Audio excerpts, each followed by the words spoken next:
Bueno, en esta noche vamos, como les decía, tengo el privilegio de predicar y si bien no he podido escuchar la prédica del domingo pasado, que sé que estuvo hermoso, es la intención de que podamos seguir profundizando y podamos seguir hablando de la familia. Amén. Y puntualmente en esta noche yo quiero hablar sobre cómo podemos defender nosotros nuestra familia, cómo podemos luchar contra nuestra familia, luchar para que aquellas cosas que atentan contra nuestra familia no la destruyan. Pero antes de eso, yo quisiera poder recordarles, yo no sé cuánto es el conocimiento que por ahí tenemos de las cosas del Señor, pero me parece importante que nosotros podamos reconocer y podamos tener en cuenta cuál es nuestra posición. Porque el tener en claro quién soy yo, como decíamos recién, somos una nueva criatura en Cristo Jesús. El saber que somos hijas de Dios, hijos de Dios, nos otorga ciertas bendiciones que por ahí desconocemos.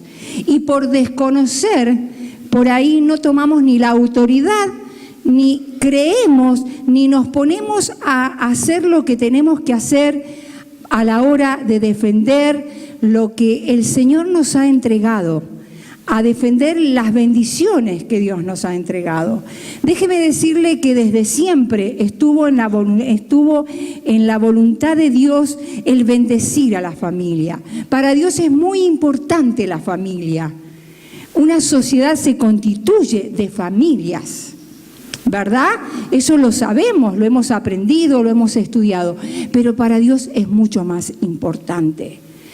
Y si bien tuvimos a Adán y Eva, si bien algunos conocen de la historia de Noé, del arca, de esa familia que se pudo salvar de un mundo perverso y contaminado, yo quiero decirle que nosotros venimos de una descendencia donde Dios bendijo con un pacto eterno, escúcheme bien esto, con un pacto eterno e incondicional a toda la generación humana.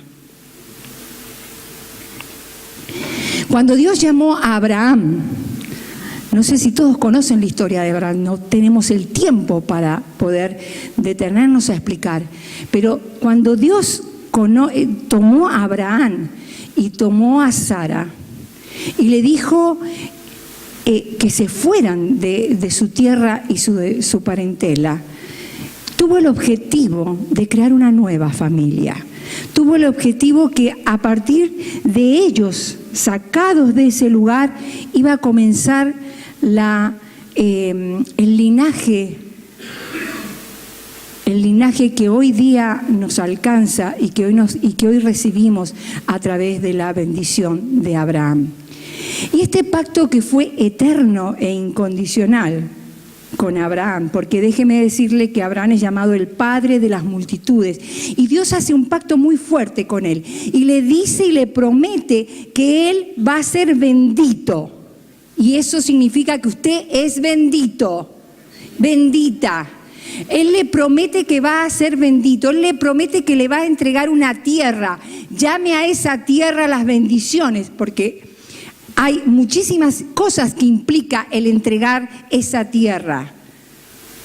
Y le habla y le dice que será el padre de las multitudes, el padre de las naciones. Es decir, que nosotros, a pesar de que han pasado miles de años, nosotros somos benditos a través de la descendencia de Abraham. Y déjeme decirle que ese pacto que hizo Dios, y usted dirá, pero ¿y quién fue en Abraham? Yo no lo conocí, no sé nada. Ese pacto que Dios hizo con Abraham es eterno, es decir, que no ha terminado y es incondicional. ¿Y qué significa que es incondicional? Que ninguna negligencia que pudiera tener Abraham, su descendencia y las generaciones que iban a venir, ninguna incredulidad iba a hacer que Dios anulara ese pacto con Abraham y por lo tanto con su descendencia y por lo tanto con cada uno de nosotros. A mí me parece importantísimo que usted entienda esta gran verdad. ¿Sabe por qué? Porque eso a mí me otorga una posición y un señorío y un gobierno sobre las situaciones, sobre la vida, sobre las circunstancias, que por ignorancia a veces creemos que no somos nada, que no valemos nada, que no podemos conquistar absolutamente nada, cuando hemos sido bendecidos, dice la palabra, a través del vientre de nuestra madre y a través de esta herencia que recibimos en Abraham. Y Abraham le pidió a Dios una sola condición, que dejara su tierra y su parentela. Y yo recordaba y lo llevaba a que nosotros cuando llegamos a Cristo, cuando nosotros conocimos a Cristo, cuando nosotros tomamos la decisión de seguir a Cristo, dejamos una historia atrás, dejamos un pasado atrás. Porque déjeme decirle que el pueblo de Abraham era idólatra. Y nosotros hemos vivido sujetos a idolatrías, hemos vivido sujetos a costumbres, a tradiciones, hemos estado por ahí con herencias que nos han maldecido, porque la palabra dice que el pecado de los padres la seguirán y la pagarán los hijos hasta la tercera y la cuarta generación. Por lo tanto, nosotros cuando aceptamos al Señor entramos también a una nueva familia, dejando toda una historia atrás. No es que nos vamos a olvidar de que tenemos padre, madre, pero comenzamos a formar una nueva familia en el conocimiento de este Dios precioso que decidió desde la eternidad bendecirnos, que decidió darnos una tierra por heredad, que decidió que nosotros pudiéramos gobernar y enseñorearnos sobre todas las cosas, sobre las situaciones. Por lo tanto, lo que nosotros vemos como una derrota, lo que nosotros vemos como un fracaso, es simplemente algo más en el camino sobre el cual yo tengo que gobernar y sobre el cual yo tengo que tomar la autoridad. Porque yo ya fui bendita y usted ya fue bendito. ¿Me entiende? Para mí es importante tomar esto y no podemos detenernos. Pero esta es la posición que tenemos. Y en Cristo Jesús hemos sido hechos nuevas criaturas. Amén. ¿Lo entiende? ¿Me puede seguir? Bien. Ahora, propiamente vamos a entrar al mensaje. Y el mensaje, yo les decía que quería ver y que viéramos la forma en que nosotros como familia podemos pelear contra todas aquellas cosas que atentan contra la vida, contra la bendición, contra la prosperidad de nuestros hogares, de nuestras casas, de nuestros hijos. Y para eso vamos a partir del libro de Nehemías. Ya vamos a buscar, vamos a remitirnos al capítulo 4 de Nehemías y vamos a comenzar la lectura a partir del versículo 13 y 14. Pero como no vamos a tener ni vamos a hacer la lectura de todo el capítulo, yo quiero que usted me escuche en algo. ¿Lo tienen ustedes?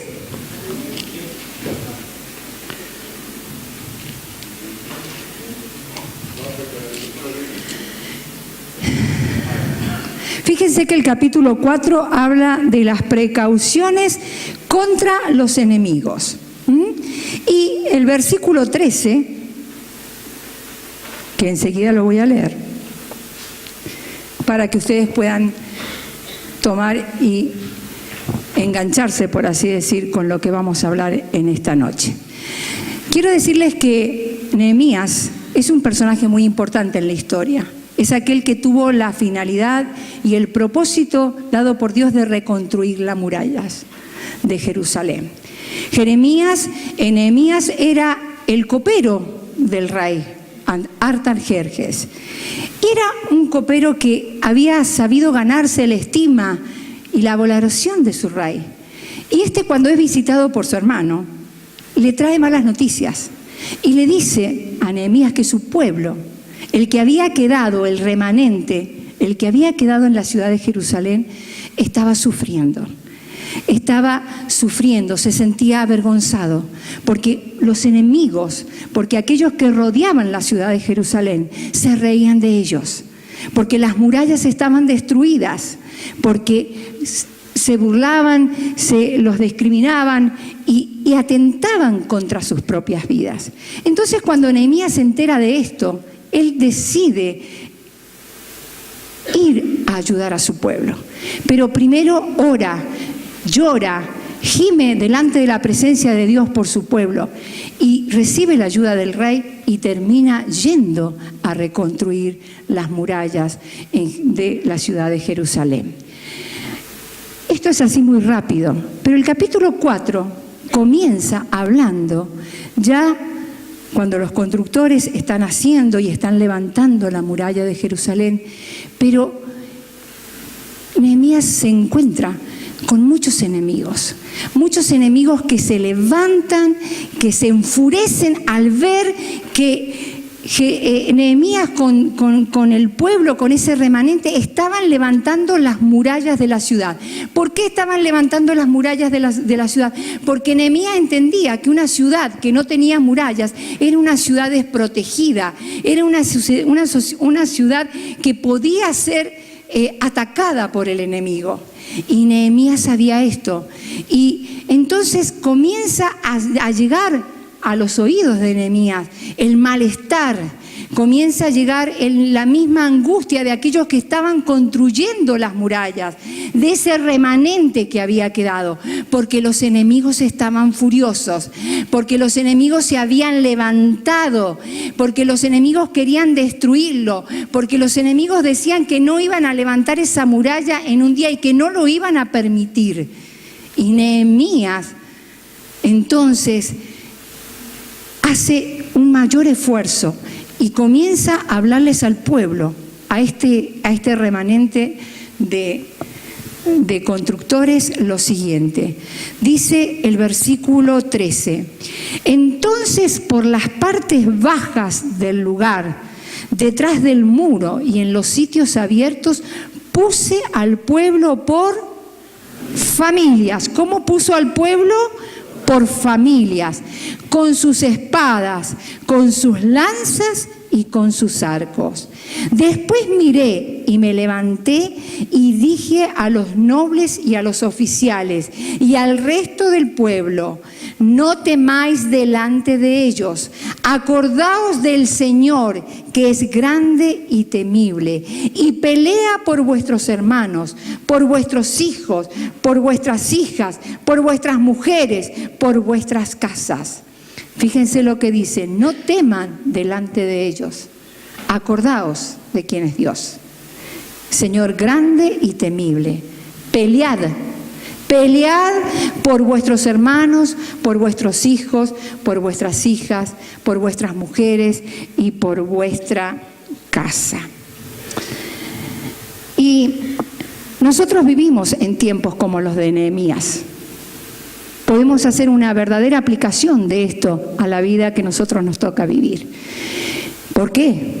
Porque sobre la familia, sobre nuestras vidas, tanto individuales como nuestros hogares, como nuestras casas, se han levantado muchos enemigos que la quieren destruir. Yo decía recién que Nehemías entendía que las murallas protegían a la ciudad de Jerusalén del enemigo. Y estos eran enemigos guerreros, porque de los 4 puntos cardinales de la ciudad se habían levantado para atentar contra ellos. Pero Nehemías dijo: tenemos que hacer algo diferente.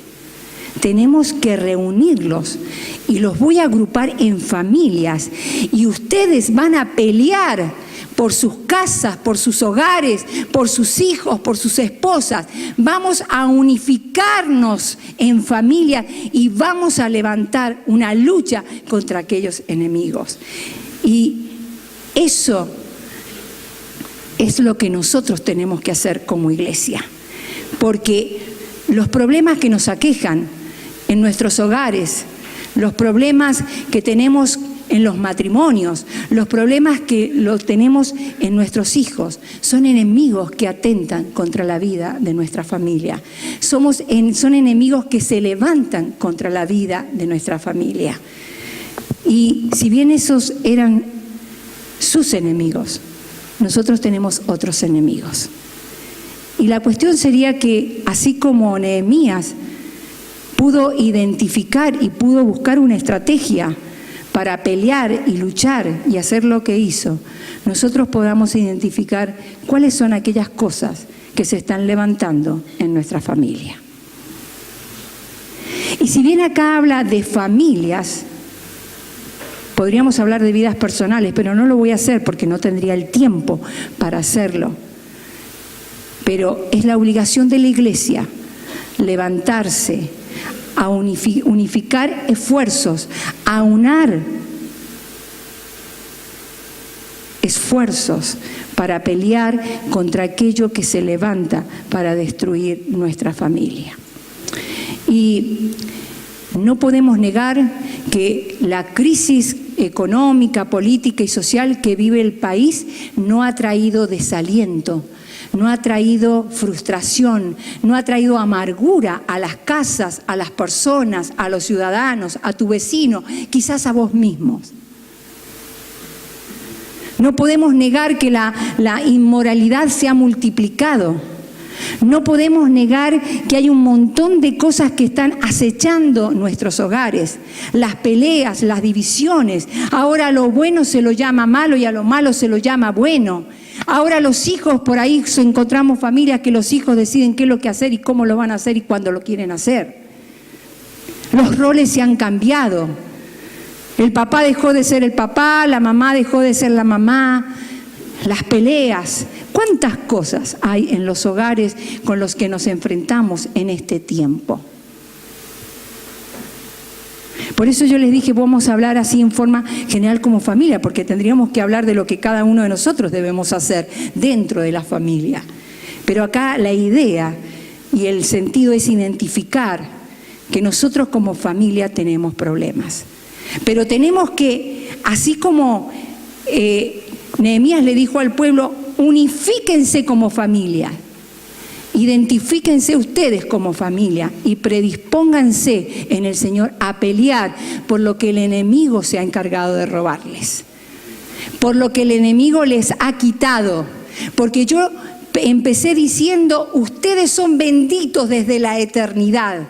El pacto que Dios ha hecho en bendecirlos es incondicional. Nada de lo que nosotros podamos hacer va a quitar, porque es irrevocable lo que Él ha hecho.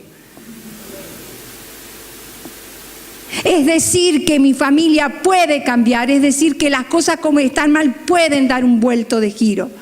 Es decir, que es posible, no porque seamos nosotros y lo podamos hacer, porque así como le dijo a ellos, no teman ante lo que está pasando, no teman ante lo que se levanta en sus hogares, no teman ante a las situaciones.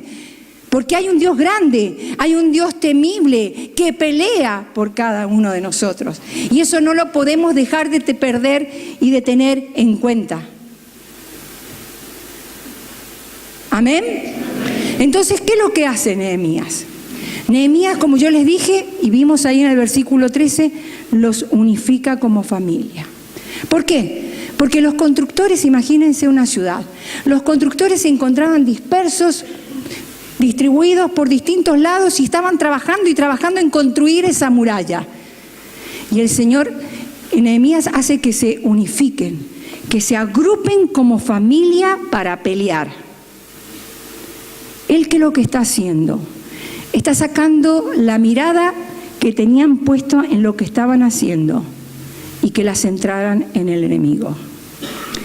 Él estaba haciendo que dejaran de hacer un trabajo individual para que pensaran y se centraran como familia en cuál verdaderamente era el enemigo. Porque hay cosas que hay que pelearlas como familia. Cuando peleamos, los proyectos individuales no sirven. Las intenciones individuales no sirven. porque cada uno de nosotros tenemos idea de lo que es una familia. Cada uno de nosotros deseamos y queremos tener un hogar, quisiéramos que nuestros hijos fueran de tal manera, quisiéramos que con nuestro esposo tuviéramos una relación así, con nuestra esposa así. Nosotros tenemos un ideal, concebimos una idea de lo que debe ser una verdadera familia, pero por ahí no la tenemos. Ni tenemos el esposo que queremos, ni tenemos la esposa que queremos, ni tenemos el matrimonio que queremos, ni tenemos los hijos que queremos, ni tenemos las relaciones con nuestros hijos que desearíamos. Y el Señor nos invita a que nos unifiquemos como familia y peleemos. Nehemías le habló al que estaba abatido, porque déjeme decirle que ellos habían llegado hasta la mitad de la muralla, habían recorrido un camino como quizás vos es el que has recorrido. Has trabajado, te has esforzado, pero las cosas y lo que estás viendo te desaniman, te hacen caer los brazos, te hacen perder la esperanza, te hacen dudar. Nehemías los anima a que se pongan de pie y a que luchen, pero que luchen ahora como familia. Amén.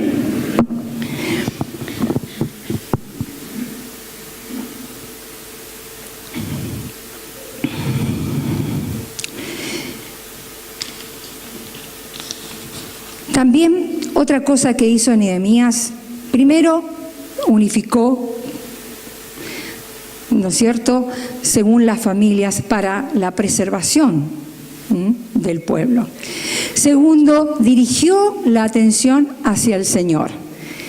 Ellos tenían puesto la vista en los escombros, pero necesitaban mirar hacia el Señor. Y tener la vista de los escombros es como decir, y podría preguntarle a ustedes, ¿dónde tienen la mirada puesta? A la hora de lo que ven todos los días, a la hora de lo que se enfrentan todos los días. ¿Dónde está puesta la mirada? ¿En los escombros? ¿En lo que querés en forma personal? ¿O tenés la mirada puesta en el autor y consumador de todas las cosas, en el Señor? Y Él quería que pusieran la mirada en el Señor, que recordaran quién era. Por eso le dice, no teman, no se olviden de que Dios es grande, no se olviden de que Dios los ha bendecido, no se olviden que ningún arma forjada podrá prevalecer contra sus hijos, no se olviden que Él pelea la batalla por ustedes. No se olviden. Dejen de estar afanados, dejen de estar ansiosos, dejen de estar preocupados. Si no, oren, pidan con toda oración y súplica, y dice la palabra con acción de gracias en Filipenses.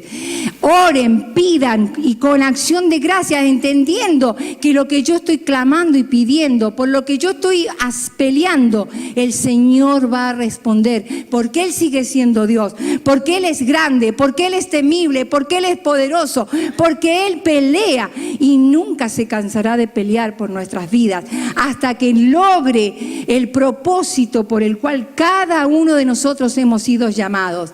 Nosotros con nuestra incredulidad, con nuestra falta de fe, detenemos la mano de Dios, pero la detenemos por un tiempo. Obstaculizamos, es como que ponemos un palo sobre la rueda. Hacemos que se demore más la bendición que tiene que llegar. Por eso tu desafío en este tiempo es que puedas creer en esa bendición que tenés en el Señor, que nadie te la puede robar, pero que si tu duda puede detener, que si tu duda puede estorbar. Amén.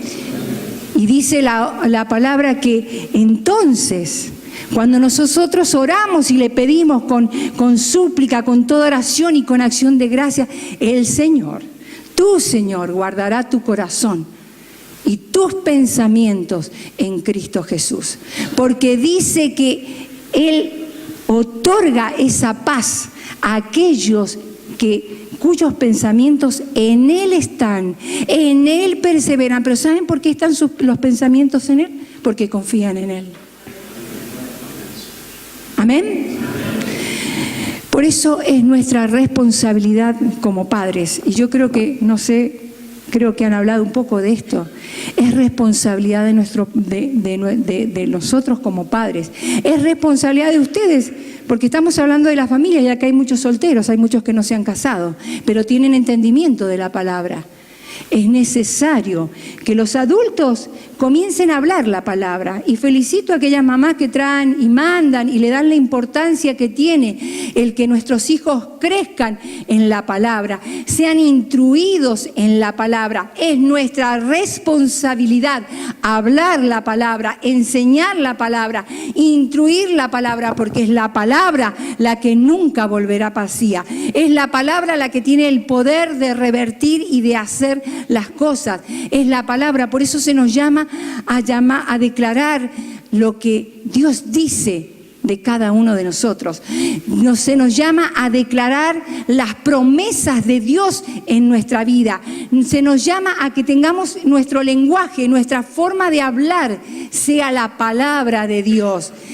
Y fíjense lo que dice acá en Deuteronomio 6, lo voy a leer en la versión internacional. Grábate estas palabras en tu corazón, que hoy te mando. Incúlcalas continuamente a tus hijos. ¿Cómo dice? Continuamente a tus hijos. Háblales de ellas cuando estés en tu casa, cuando vayas por el camino, cuando te acuestes, cuando te levantes. Y lo que le estaba diciendo Dios era: comprométete con la palabra. Declara la palabra en todo tiempo, en toda situación. Cuando el enemigo nos ataca, cuando viene la duda, cuando sentimos que ya no damos más, ¿qué es lo que declara nuestra boca? ¿Qué es lo que estamos diciendo? Tenemos que declarar la palabra. Mi hijo va a volver a las cosas del Señor. Mi hijo será próspero, mi hijo será bendecido, porque la palabra lo dice. Mi hijo hará muchas más cosas que yo. Y si vos te considerás que sos la oveja negra, o si vos te considerás que sos un fracasado, si vos considerás que muchas cosas en tu vida no son ni van a ser, yo déjame decirte que el Señor hace cosas extraordinarias con aquellos que se animan a creer, con aquellos que se animan a confesar, con aquellos que se animan a declarar lo que Él dice.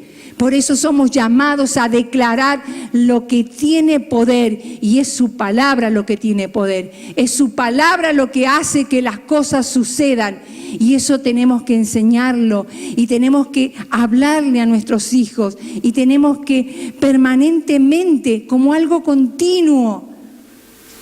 Y en una oportunidad yo les dije, hay muchas cosas que las he hecho por obediencia, no porque las sintiera. No, cuando entré a los caminos del Señor, no siempre sentí y tuve ganas de orar y de hacer cosas. Pero yo sabía y le tenía temor a Dios. Y sabía que Dios estaba dispuesto a bendecirme. Pero Él dice que la bendición está sobre aquellos que le obedecen. La bendición está sobre aquellos que le aman, aquellos que se preocupan por servirle. Porque así también el pacto incluye maldiciones. Y no porque el Señor te maldiga. En ningún momento el Señor maldice a nadie. Simplemente pagamos las consecuencias de nuestras propias decisiones. Simplemente pagamos y recibimos lo que sembramos, porque así como la palabra dice que no va a volver a vacía, porque es una semilla que cae, que fecunda, que crece, que da su fruto, así todas las cosas que hacemos, decimos mal, también caen y dan su fruto. Por eso tenemos la gran oportunidad en el Señor de revertir la historia de nuestras vidas. A nosotros se nos fue llamado a salir de la tierra en la que fuimos maldecidos por herencias, por tradiciones, por falta de conocimiento, por ignorancia. Se nos ha mandado a salir y a ser una nueva criatura, a formar una nueva familia en Cristo, a crecer en el conocimiento de aquel que es poderoso para cambiar la historia de toda la humanidad. Amén. ¿Me sigue? Otra de las cosas que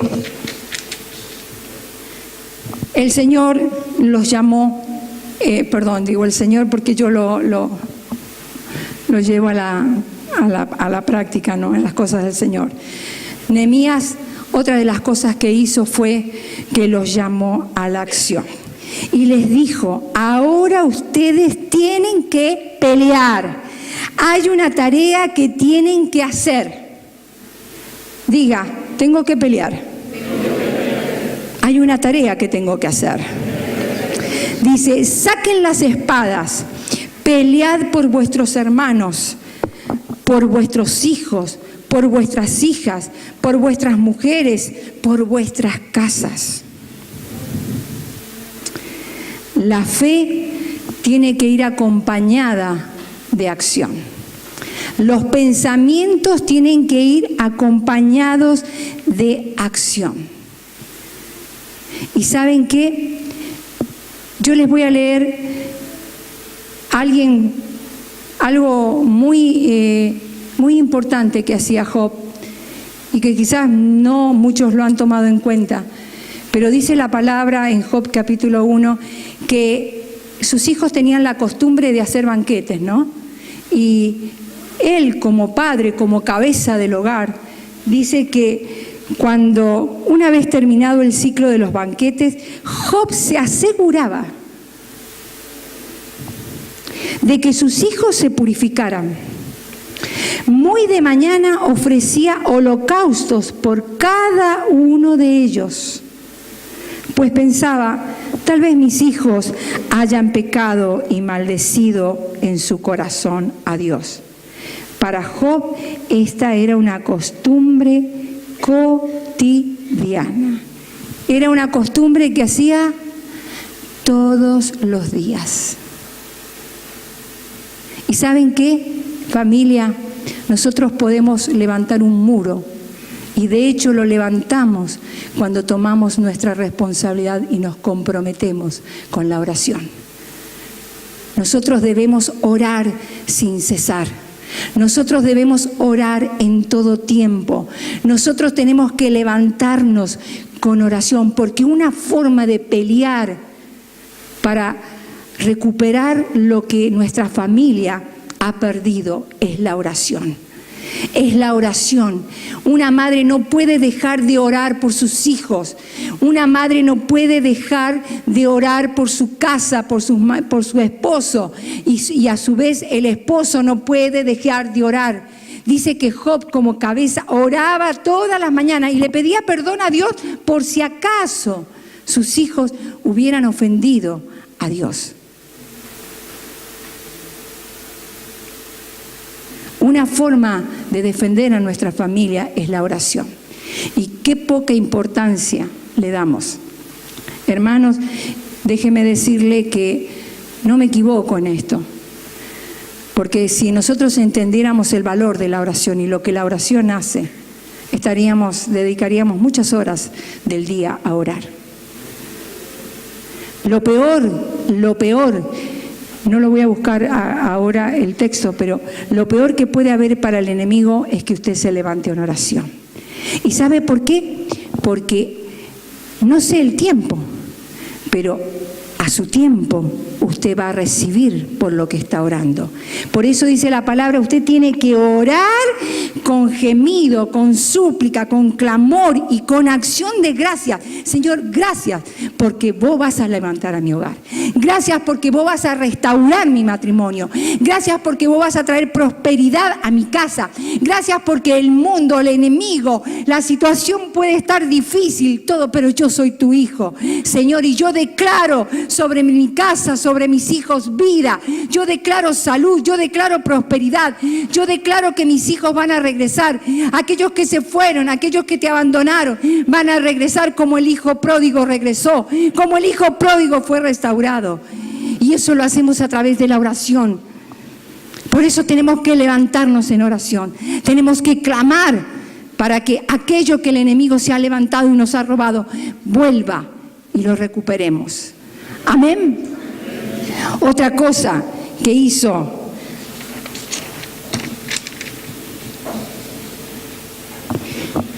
Nehemías, determinó un sitio de reunión. Yo lamentablemente no puedo leer todo el capítulo, pero yo le invito, hermano, que usted lo haga, que usted después lo pueda hacer. Fíjense lo que dice el capítulo 19 y 20. Dice, y dijo a los nobles y a los oficiales y al resto del pueblo, la obra es grande y extensa. Y nosotros estamos apartados en el muro, lejos unos de otros. En el lugar donde oyeres el sonido de la trompeta, reuníos allí con nosotros. Nuestro Dios peleará por nosotros. A ver, yo quiero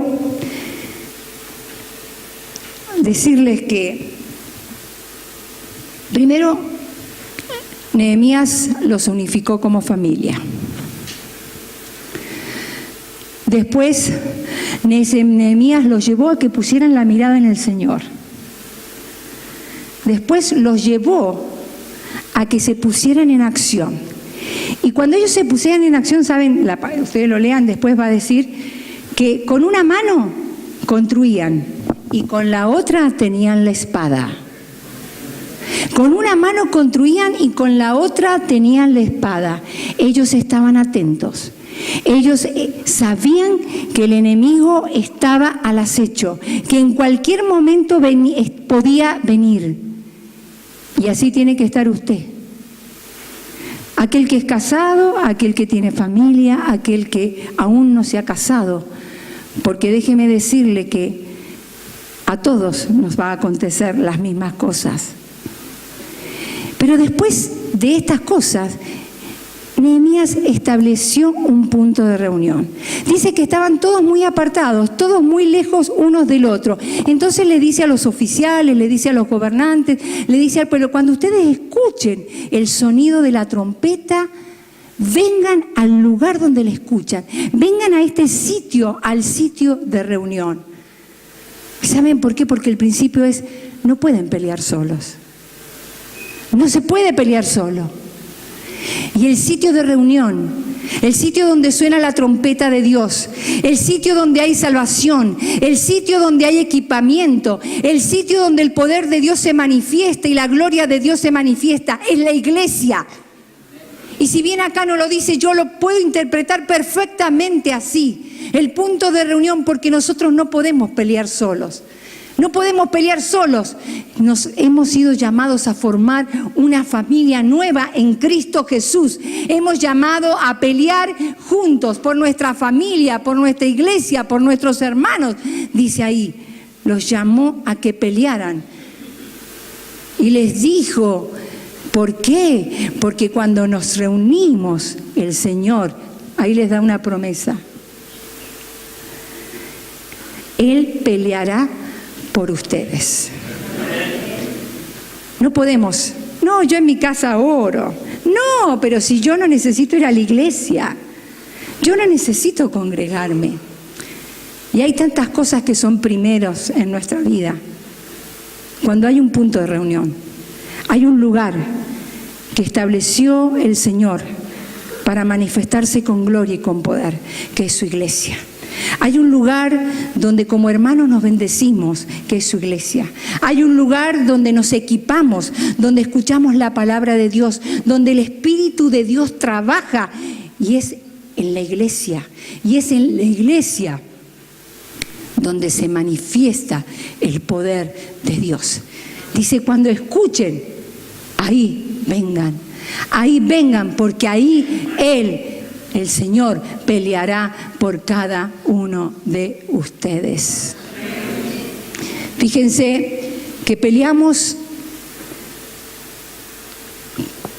por nuestra familia, permaneciendo en la palabra, declarando la palabra, profetizando la palabra, no porque nosotros veamos, sino porque creemos. Llamamos a las cosas que no son como si fuesen.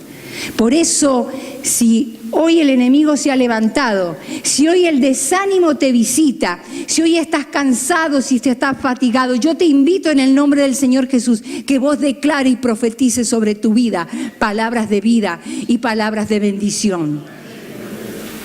Te invito a que levantes la muralla de la oración en tu casa. Hablaron el domingo de un altar, de una presencia de Dios.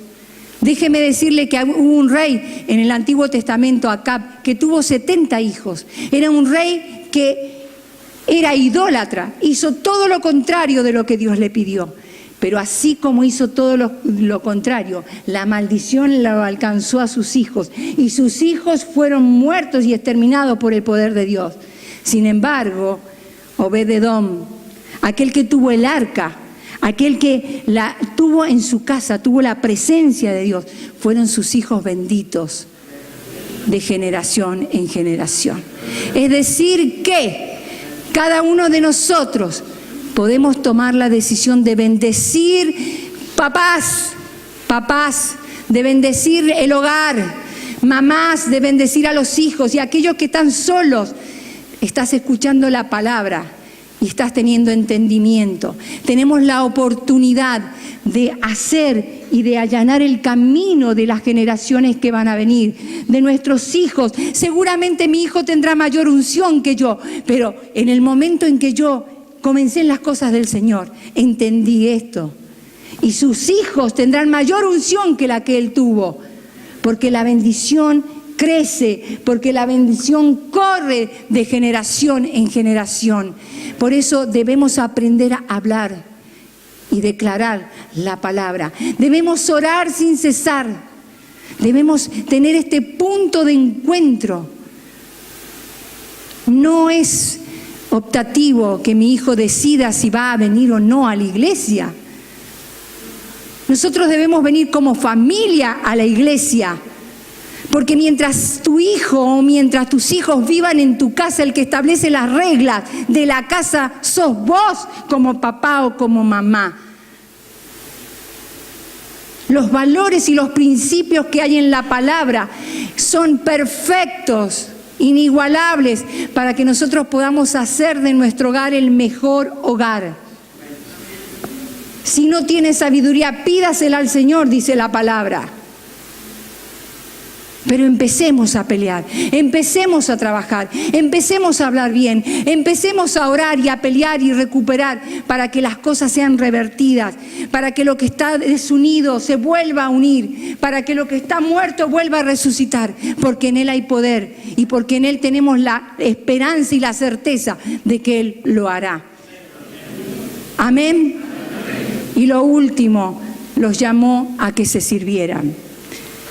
¿Y qué significa esto? Aprendamos a ayudarnos, a bendecirnos como hermanos, a estimularnos unos a otros. Yo le decía y conversaba con mi hijo ante las cosas que están pasando. Yo le decía que hay muchas cosas que no las podemos hacer, pero sí podemos hablar la palabra, sí podemos orar. Y sí podemos servirnos unos a otros. ¿Cómo? Haga lo que usted pueda, con lo que tiene. Cuando se le presente la oportunidad, bendiga al que tenga al lado. Lleve la luz del Evangelio. Hable y cuente lo que el Señor dice. Traiga una palabra de esperanza. Saque una bolsa de arroz, un paquete y déselo al que necesita, lo que tenga. Haga lo que pueda desde el lugar que tiene, porque de esa forma también nos servimos. Mostremos que tenemos la esperanza en nuestro corazón. Mostremos que tenemos la luz del Señor. Y yo les puedo asegurar que todas las cosas van a cambiar. Amén.